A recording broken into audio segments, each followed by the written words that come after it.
I'm moving again.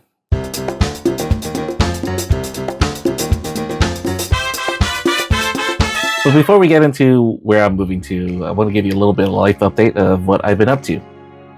Well, as you may or may not know, my day-to-day has been mostly live streaming and content creation. On the side, I've also been doing videography and editing, and I've also been a part-time expert sensory panelist where I test flavors and fragrances. Before this, I had a marketing job that paid really well, but it didn't go too well around COVID time. So when I had left that and started doing live streaming and content creation, at my peak, I was making a good chunk of change. But as you can imagine, the income isn't always steady. So I've been facing some issues over the past year. I've no longer been able to afford my condo.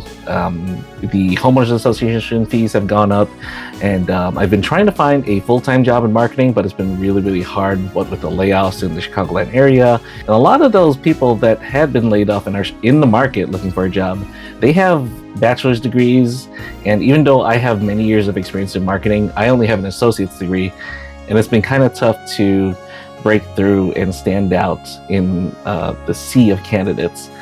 Not only that, of course, in the past year, I haven't been feeling safe, given world issues. After a year of trying and not getting past a phone interview, I knew it was time for a change. As they say, the definition of insanity is trying the same thing over and over and over again, expecting a different outcome. So I had to come up with some solutions and try something new. So I thought of maybe I'll stay with family, help save some money and give me some time to make my next moves. I wanted to do some self-development, maybe some education, improve my skills, talent, and character, and work towards a degree perhaps, just to become a more attractive job candidate and get that interview.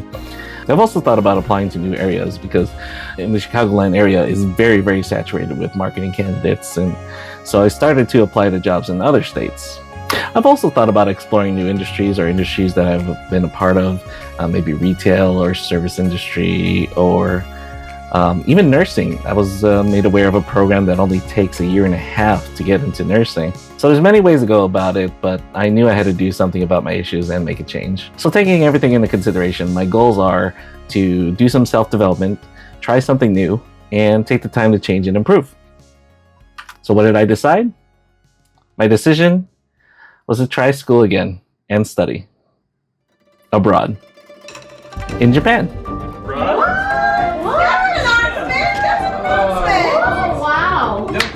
Yeah, I know. It's something different and a big change for sure, but I think it'll help me reach some of the goals I've been trying to reach. So how did I come to the decision to go to Japan? Again, it goes back to the self-development. I wanted to study and increase my talent, my skills, and I looked at education here in the States, I've looked at education in Canada, and education in Japan. So why Japan?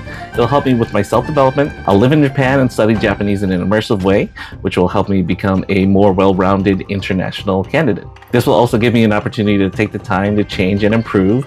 The US dollar goes much further in Japan, where cost of living is cheaper. And again, trying something new. I've decided I'm going to give it a shot. And all my life, like many, I've been fascinated with Japan. I even was able to take some vacations in Japan. As one of my cousins said, it's my soul-searching journey. And it kind of was, because it was one of the first trips I ever took on my own. My decisions, my choices, where I want to go, how long I want to go, and what I wanted to do. And it was very liberating, and I did feel like I found myself. In fact, in Japan, I found my zodiac sign in the form of a statue at one of the shrines. I was like, oh, here I am. There I am. Wherever I am, there I am. So in my research, I did find that there were language schools in Japan where you can learn Japanese immersively. You could go for a couple months, you can go for a year or two, and that's what I'm going to do. I'm going to take a 2-year program in Japan. Yeah, I know, 2 years is a long time, but this wouldn't be the first time I've left home for a couple years to study. In fact, a few years back, I went to film school, and that was a 2-year program. And of course, there were opportunities to come back for like winter break, summer break, spring break. And I feel like those 2 years went by really, really quickly before I came back home. And I feel like these 2 years in Japan will go just as quickly. As you can imagine, I did pros and cons to this decision. And some of the cons, obviously, are leaving home, leaving what I'm familiar with, leaving friends and family here. But everyone I talked to, my parents, my siblings, my family, my cousins, my daughter, after all those conversations, pretty much everyone was supportive and excited by the idea. So that gave me more motivation to go.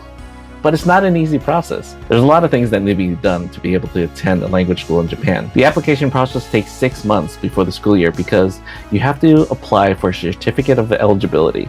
This is issued by the Japanese Immigration Bureau, who verifies the purpose of a foreigner living and staying in Japan. Essentially, I had to make the case of why I should be allowed to get a visa. The whole process asks about my school grades and degrees, my work history, whether I'm a loyal worker or do I have gaps in my resume. They ask about your medical history because they have universal healthcare over there. They also ask if you have any criminal history. They ask about your bank accounts, how you will afford a school, and the cost of living there. I even had to write an essay explaining why I wanted to do this. That's why we apply 6 months before the start of the school year, because immigration receives thousands and thousands of applications from around the world, not just from the United States. Like all the schools in Japan, the school year starts in April, meaning I applied back in November. I applied to the school, and the school applies for the certificate of eligibility on my behalf. Then, if immigration allows me to get the certificate of eligibility, then I can apply for a student visa so that I'm allowed to live and stay in Japan for a set amount of time and do what I said I would do in that essay for a certificate of eligibility. Then, when you apply for a student visa, you can also apply for an apartment that accepts foreigner students. And believe it or not, there are landlords that don't accept foreigners. And I know that on the surface that does sound racist, but the reason is if there are issues with paying rent or issues with the program, if you're not doing well in school or not doing well in the country, that could leave the landlords on the hook for a resident that's not able to pay rent or even stay in the country. So they want to be sure about who they're giving the apartment to. And right now I'm at the second bullet point, which is the certificate of eligibility stage. And for the start of the school year in April, they release all the results on the same day at the end of February. That means I received an email a few days ago.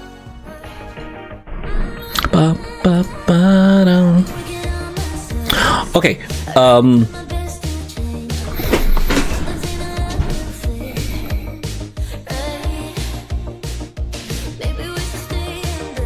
Penis.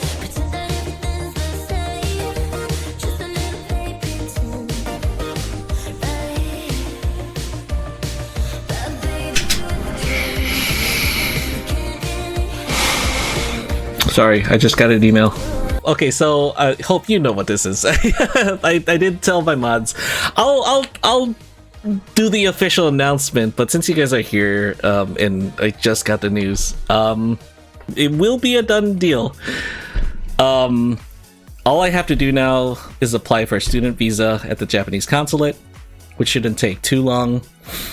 And then, yeah, classes start in April. I'm gonna be in Japan.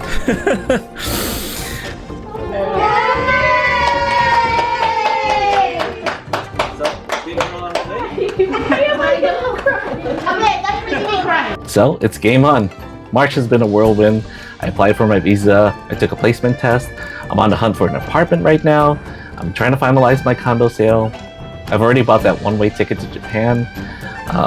Now I've got to pack everything, including my computer. I don't know how I'm going to pack my computer in a carry-on luggage. I have to store and move all my stuff, especially in my car, and I also try to hang out with everyone before my trip and tie up any other loose ends before I go. The language classes only take a few hours each day, leaving the rest of the day to sleep, to eat, and to game. And of course, I guess I can cut back on the gaming and use that time to also do other things, like maybe work part-time, or even take online classes to work on a bachelor's degree. I don't know yet how much I'm going to be able to take on. I won't know until I get there and get settled in my day-to-day. But I know I'll have some free time to try some things, so I look forward to it. Look, I know things have been moving really quickly, and to be honest, I wasn't 100% sure that I was going to go through with it. It wasn't until I started getting the approvals and the acceptance letters that things started to become more real that I was going to go for it. And again, I received a lot of encouragement from friends, family members, and loved ones. So I'm really excited for the opportunity and adventure ahead of me. So stay tuned. I don't plan on stopping streaming and content creation, so I'll be posting here and there about my adventures as a Filipino American in Japan learning the language. I don't want to be one of those annoying-ass content creators that are giving tourists and foreigners a bad name. There have been so many incidents that Japanese citizens are starting to get fed up with those antics. In fact, it's been ruining experiences for tourists and even foreigners and expats that are living there in Japan. So while my live streaming and content creation may evolve in terms of like topics and what I do, overall, I want to be genuine and sincere about my experiences. I don't want to be those influencers and content creators that make it really, really extravagant. They exaggerate their experiences in Japan. They talk about how Japan is living in the future, that Japan is a place full of magic and wonder, and they treat it like it's a theme park or an amusement park. And they're not being respectful of Japanese citizens and their culture. So while I'll not be the world's greatest content creator when it comes to things in Japan, I want to be genuine, I want to be honest, and I just want to tell my story. And if you want to listen and be part of the ride, great. Thanks for being here. So again, stay tuned. I'll see you again soon, my lovely duckies. Mwah.